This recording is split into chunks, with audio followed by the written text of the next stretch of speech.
I want to start off up here with our newest kind of addition here.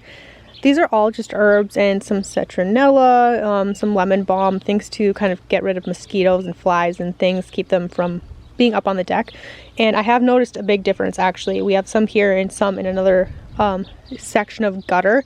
So these are just leftover gutters that we had from putting gutters up around our shop that we put up last year. And it's been working really great. Basil here, parsley, more lemon balm, but you get the gist. It's just kind of more herbs. And then we carried them around, and down here we have some garlic chives and some oregano, things that are going to be coming in handy when it comes time for canning. I'm just gonna be able to come out here and grab some fresh stuff, and it's going to be fantastic. So I'm very excited about it. So as we are kind of walking over to the garden spaces, I want to tell you guys that nothing has been picked. No weeds have been picked. The grass hasn't been cut. I want to bring you guys out to the orchard today as well. And it has been rain on rain on rains. We have not had a chance to pick weeds or anything really like that over the last like week and a half. We've had little breaks in the rain, so we've been able to do a little bit of weeding and whatnot, but that's really it. So we're going to start over here in the raised beds where actually a lot of progress has been happening, and it's really cool to see. So we have 2 rows of spinach here, 2 different varieties. I wanted to try 2 different varieties, my first time ever growing spinach, and it's done really well. I can tell you I'm definitely preferring the larger variety of the spinach.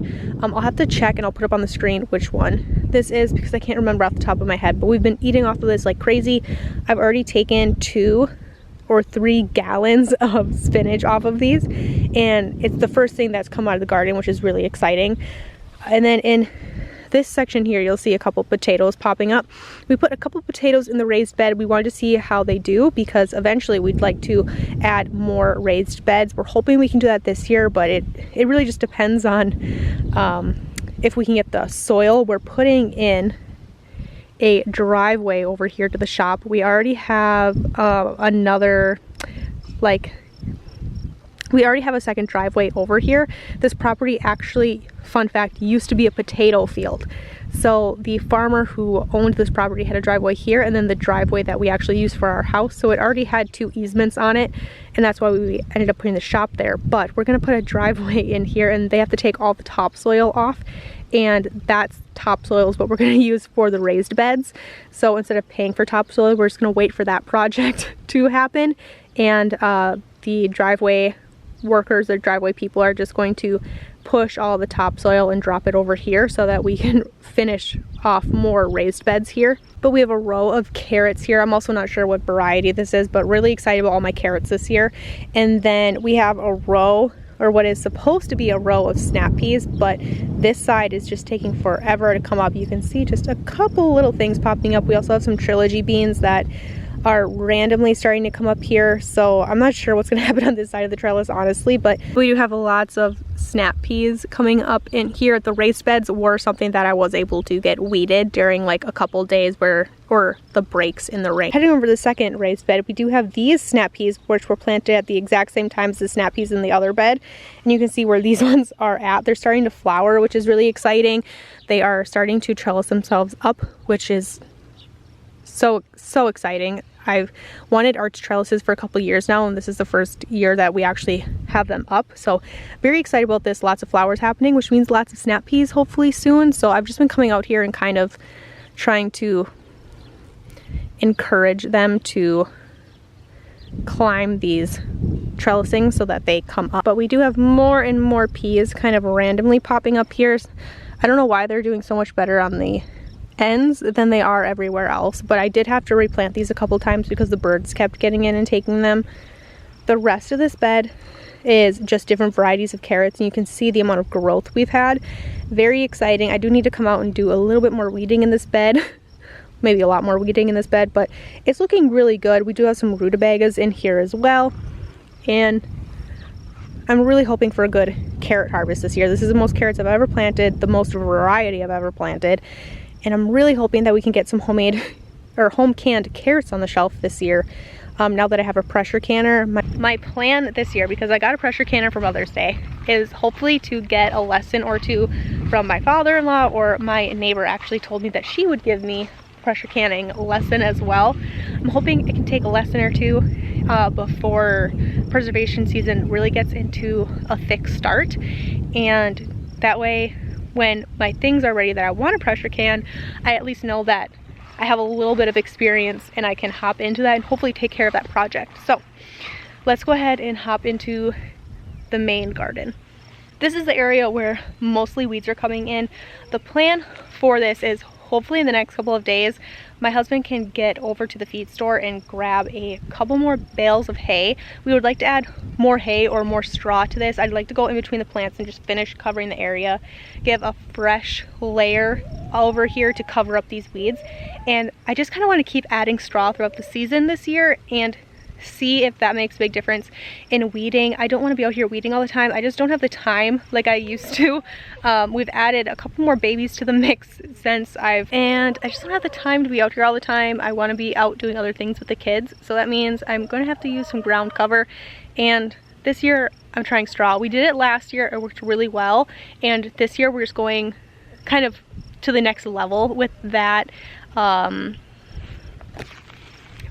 strategy and hoping that things go off better this year. First whole row is almost all cherry tomatoes, just different varieties.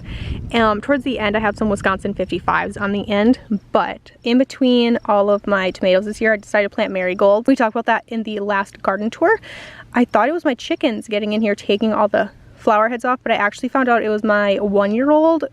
As I was in here trying to get some weeding done, she was behind me picking all the flower heads off. So you can see I haven't let her in here in a couple of days and they're starting to come back. So we'll have a couple heads on here hopefully, but I got a mix of different marigolds. I got some yellow ones, some orange ones, some red ones, just some different variety to have different colors throughout the garden. They are looking really good. No flowers or anything yet. They're not super tall, at least not these ones, but cherry tomatoes don't get as crazy big as slicing tomato or Roma tomato, so these are looking pretty good. I'm excited about these. There's nothing super groundbreaking about the rest of these tomatoes, at least down here. These ones are a little bit bigger. Oh, I'm seeing some flower heads on these. I haven't walked out here in a day or two, so I'm seeing this for the first time with you guys today. These are some of my Wisconsin 55s, and I'm seeing some flower heads on these. I see some flowers coming in here.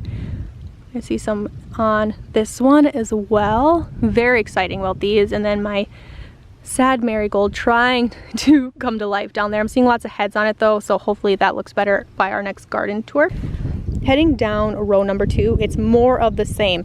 These are mostly Romas, some Amish paste, and then just plain Romas. I do have marigolds in this row as well, and this whole row is like that. I'm not seeing any flowers on here, but these have definitely grown. We've had a lot of rain and a lot of humidity, so these things have just sprouted. Now we're heading into my sweet peppers. These are just a different variety in colors. So we have 4 yellows, 4 reds, and 4 greens. That should give us plenty of peppers. We are a household of 6, but I'm the only one that actually likes green peppers. I will eat them on pizzas or in any like cooking that we do. I use peppers mostly as additives in our canning recipes. So we use them mostly for like salsas, or I put them in my pickles as well. I love to throw peppers in my pickles. It's just really delicious. I love them. So most of these peppers won't be eaten fresh because I'm the only one that likes them that way. How I preserve them mostly is through canning recipes like that, mostly salsas if anything. I'll blend them up in pizza sauces or pasta sauces, and most of them will get blanched and put in the freezer. So I don't need a whole lot of those because I'm really the only one that eats them to throw them in eggs or in omelets or anything like that. That's just row number 3. We have our first kind of 8-pack of celery here, or 8 bunches of celery. The celery love a lot of water. They love not really hot weather. It is a cooler weather crop, but they love lots and lots and lots of water and lots of fertilizer. So all this rain has been really great for them. I was worried because it got so hot so quickly here, but they actually look fantastic. Usually celery, as long as you can keep them watered, it'll be okay even through the hot weather. But here is our first kind of sprigs of celery here, looking great. Then we head into brassicas. These are my cauliflower, so the rest of this row is mostly cauliflower. I have 8 cauliflower here, and you can see I had a rogue chicken got in here. One of my older girls came in here to help me do some weeding, and they left the gate open and some chickens got in behind them. And before we could get them out, they got a hold of some of my brassicas here, which always are their favorite things to eat, but that's okay. These will grow back and they will be completely fine. But we have 8 cauliflower heads here. We don't eat as much cauliflower. I really realized that over this winter. Sometimes it's not what you grow, it's how you preserve it. And how I preserved my cauliflower last year was I just blanched it and froze it on its own. And I came to realize we really do not eat it. I still have some in my freezer, and I think we only had a gallon or so that we ended up preserving. The rest of it we ended up eating fresh. So this year what I'm going to do is I'm going to do mixed bags of frozen vegetables with our cauliflower. That's why I really only need 8 of them. We'll probably eat 1 or 2 of these heads fresh, just like raw throughout the summer. We do like it that way. But when it comes to preserving, I think what I'm going to do is take some of our carrots, blanch them off with some of our broccoli and these cauliflower heads, and make mixed vegetable bags for stir fries or side dishes. I think that will be a lot more useful for us here. The thing is, you have to have the gardening experience and you have to go through the preservation and realizing what your family uses, what you don't reach for. And that was one of the things I tried new last year that we just did not really enjoy. I even tried doing it like topping it with cheese or roasting it. I tried doing it a lot of different ways and we just didn't end up using it the way I thought we would. So I'm not going to do that heading into this year. So 8 heads is plenty for us. Then I wanted to show you guys, I didn't think that a lot of my cabbages were coming in. I thought they all died, but I told you, you never know. Things can come back with rain and time. And this is one that's coming back. So I'm not 100% sure if this is a cabbage or a cauliflower, but I'm really looking at the leaves now, because now that this is really coming in, I'm actually almost 100% sure that this is a cabbage. So don't count it out before it's out. So this one's coming back in, so that's great. That means we'll have 5 heads of cabbage. So I'm really excited about this, and I'm hoping that as I'm coming out here more and more, that maybe I'll see some more things like this starting to come up. So here is a cabbage. That's a thing. Seeds and plants, they want to live, guys. They really do. So this came in. I'm really excited about that. And then we have 4 more heads of cabbage here. These 4 I ended up getting from a local Amish shop as starts. Then I have 4 purple cabbage down here. Also really excited about these. I've heard that purple cabbage, the moths, the cabbage moths, don't like them as much. They won't eat them as much as other brassicas. So I'm going to try that out this year and see how it goes. I'm excited to try it, so we'll see. I came out here 2 days ago or 3 days ago and put snap peas in this little section here, just because the snap peas that we were talking about and showing you guys over in the arch trails just don't look like they're doing too great, and I want snap peas. So I put a small section in here, and hopefully this section will do better than what's happening over there. Our broccolis shot up. They look absolutely fantastic, and broccolis were another thing that I ended up getting from my Amish shop, at least some of them from, because a lot of mine didn't look good. They started to die on me. I didn't think they were going to take, but you can see we have one here starting to come in. Same with our cabbage over there, and we have another one here that's deciding that it wants to try to live. And we have this one here that's starting to come up and deciding it wants to live, which is great. Broccoli is something that we use a absolute ton of. But that entire row, just all the way down, this entire row just all the way down is just more broccoli. All of it sprouted out. It's looking fantastic. In this next row, we have a couple more broccolis, and you can see how fantastic these 2 are looking. Absolutely amazing. I'm so excited about this. And we have another broccoli right here that looks like it's trying to come back and do something. So we'll see how this ends up going. Broccoli is the same thing for us. It is probably our most used vegetable, just because we also throw broccoli in homemade alfredos and homemade pasta dishes or rigatonis, any sort of pasta dish. And we have 4 kids, so we make a lot of pasta because kids like pasta. And I love to throw broccoli in it in like a 1-pot meal type of a thing. Just take the frozen broccoli right out of the bag, throw it in your pasta, let it heat up in the pasta, and it's absolutely delicious. It's also the kids' favorite side, so we do a lot of broccoli, like a lot of. I talked about this in my last video, and I had a lot of people comment saying that they didn't know this about broccoli, so I'm going to say it again. Broccoli will grow back if you cut your broccoli off. When you cut your broccoli off, cut it off at an angle and leave your whole broccoli plant in the ground. It will send up these side shoots of little tiny heads of broccoli. Sometimes they're not super tiny, sometimes they can be really big heads of broccoli, and you can continue to harvest off of it all season long, basically until you start to let it go to seed. So absolutely amazing. Keep your broccoli plants in the ground. Our cauliflower over here, it's not like that. Once you cut the head off, it's done. Go ahead, take it, pull the whole plant out, which is why I really wanted all my cauliflowers just all right next to each other in a row. That way, once all my cauliflowers are done, I can rip them all up, kind of fluff the ground up and plant something else there. Maybe some more spinach or some more snap peas, some more green beans, something like that to kind of make use out of that area. So really great. And I just thought I would share it again because a lot of people said they didn't know. There are a ton of shallots. We actually got these by mistake. My husband thought they were onions, but they were shallots, and I'm like, that's totally okay. We will use shallots this year and figure out if it's something that we like. So we're gonna do shallots. So this whole rest of this entire row is all shallots. Very cool, something new for us. So I'm excited about these. Headed down row number 6. This is another whole row of nothing but Romas and Amish pastes. I didn't think when I went to the Amish shop the first time and got some more Romas to fill out everything that I planted, I didn't think that this one row was going to be enough. I don't know why I thought that. It probably would have been, but I put a whole nother row in of all Amish pastes.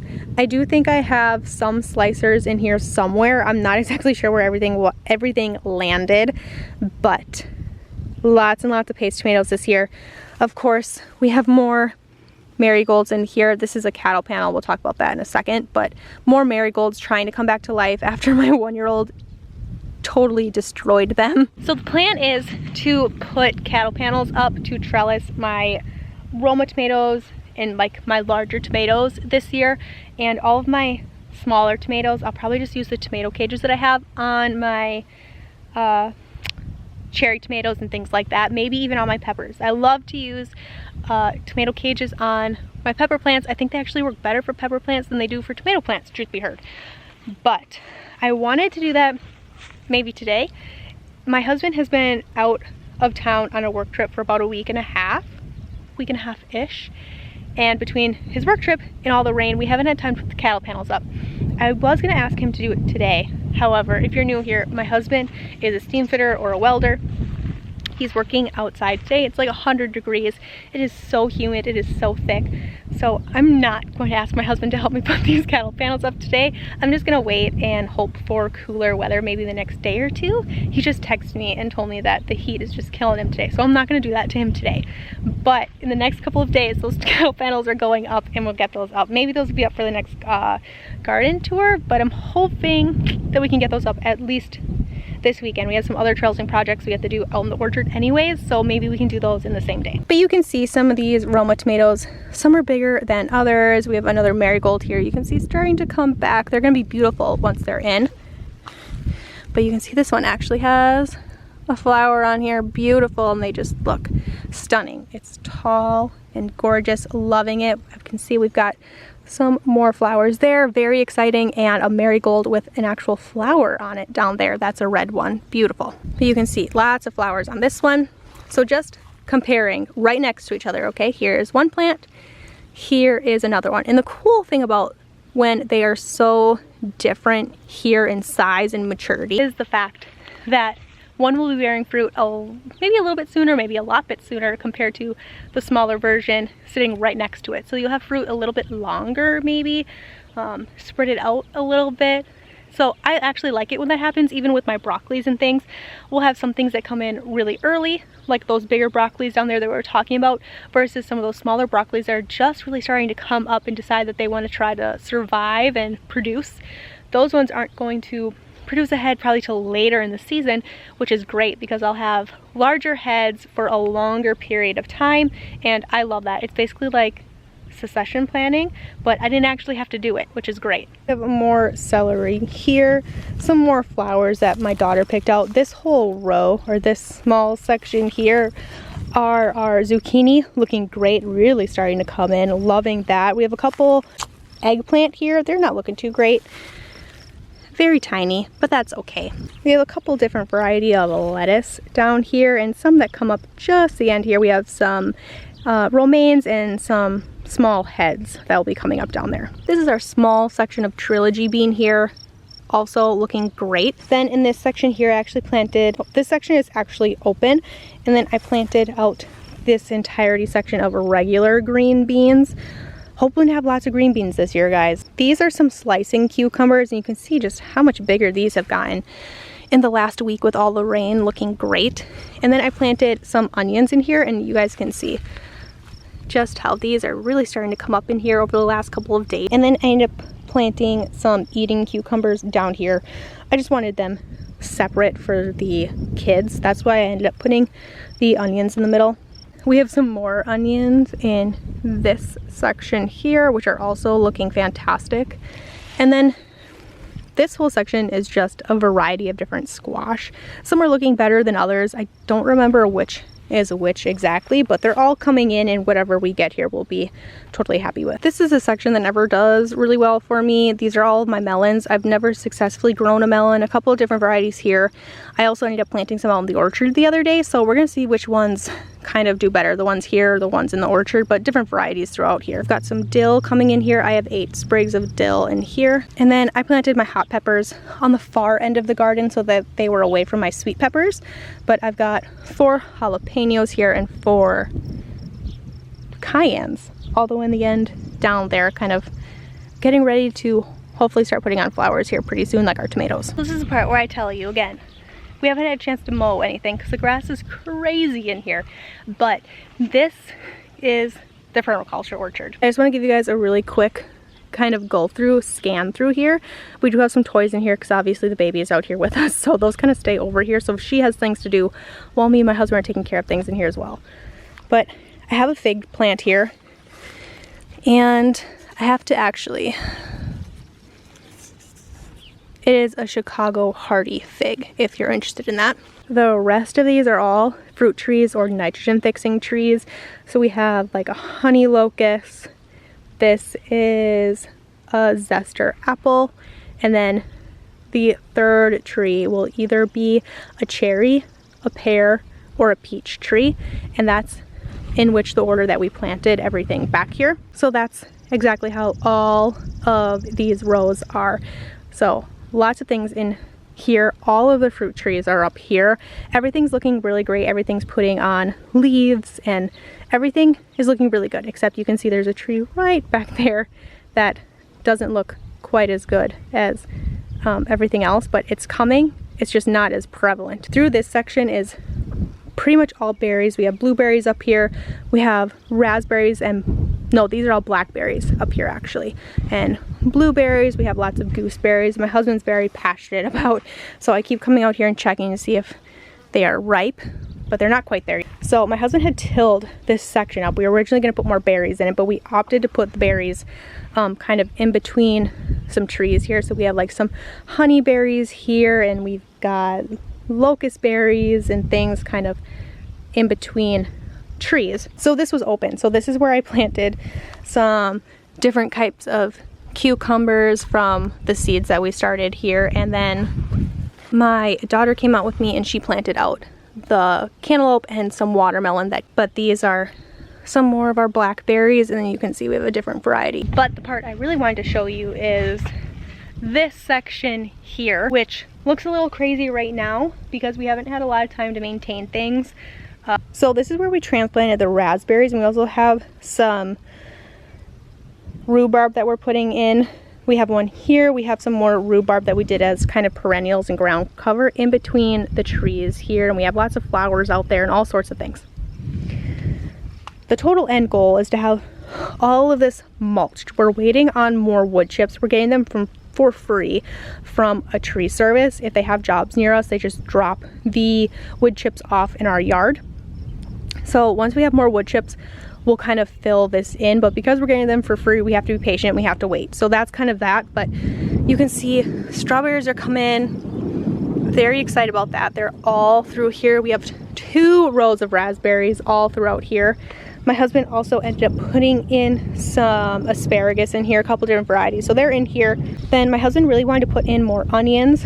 So we have more onions in here. And then this is like his little herb garden. He put this all in. He planted all of this, picked out all these herbs, and he's really excited about all of these. So we've got like some more thyme, some more oregano. He's got like 5 different types of lavender in here. And I'm also excited about these because I want to get more into making homemade soaps and body products and things like that. And a lot of these herbs are things that I will eventually want and need. So he put a lot of these in here, but a lot more herbs, just more of what we have kind of on the deck. But we put more here. Hopefully everything will overwinter and they will act as a perennial, and we'll be able to kind of take clippings off of these and add them in between the trees as ground cover and things like that. That's the end goal for it. Now my husband came through and we tilled 1, 2, 3, 4 rows through here, and these first 3 rows are all corn. Very excited about that. We've never grown corn before. I've always asked my husband to do corn, but my husband's a little biased. My husband grew up doing these kinds of things. He grew up on like a 4-acre garden that him and his siblings and his parents tended to and took care of. And he doesn't like doing corn because he thinks it brings in the raccoons, and our chicken coop is right here. Last year we had the worst summer we have ever had with predator issues in the coop, We lost about 12 chickens last year to predators getting in the coop, breaking into the coop. We actually have trail cam footage of a raccoon that we trapped right outside the coop door, and another raccoon came and let the raccoon out of the trap. If I can find the trail cam footage, I'll see if I can insert it, but it is wild to watch. We also had a bobcat issue last year, and it wasn't just our chickens, it was also like our neighbors. They have chickens or pigs or guinea hens, any type of like small animal. I guess pigs doesn't really count, but they were having lots of issues as well with their turkeys and their ducks. So it wasn't just us, but that's why he never wanted to put corn in. But now that it's in the permaculture orchard, it's a little bit more fenced, I think he feels maybe a little differently about it. So we put corn in this year. Very excited about that. And then in this 4th row here is where we planted the rest of our potatoes. I've also never grown potatoes before. My husband definitely has. So he's the one that kind of walked me through the potato process, how it works, all of the things. Very easy. So grateful for that.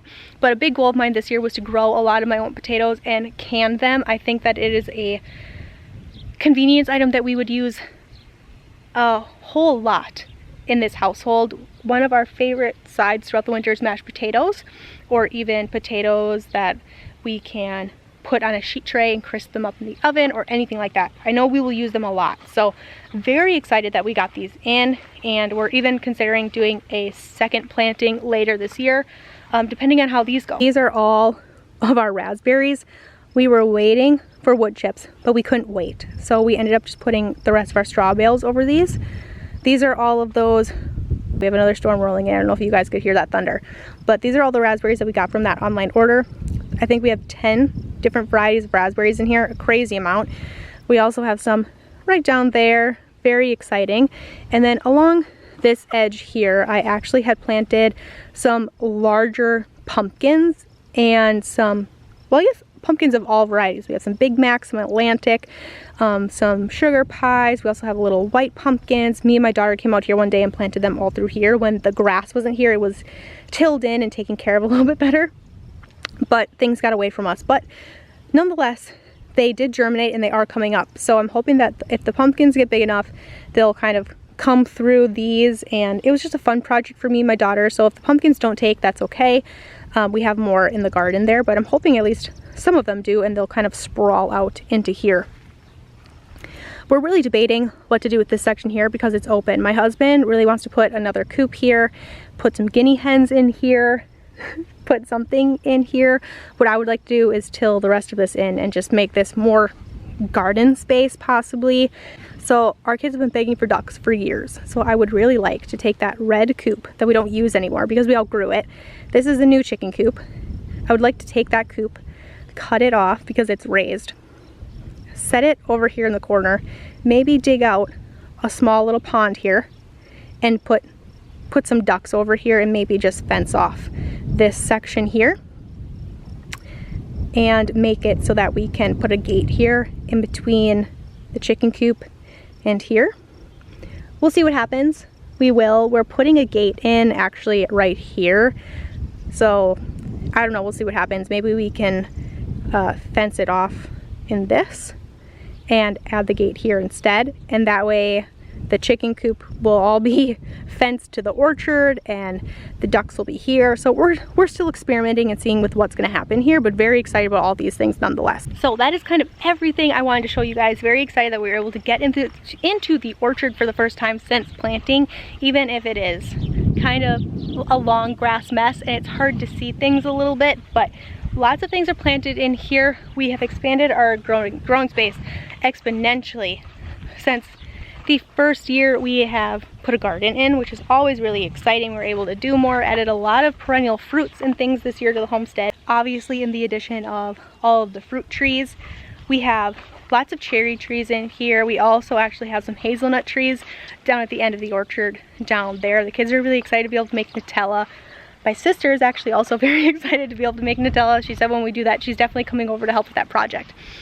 So lots of things in here. Obviously, it's going to be a long time before anything is producing, at least the trees, maybe the berries, but very excited about this. That is the entirety of the tour today. I hope that wherever you guys are, you're having a fantastic day, and I will see you guys in another one.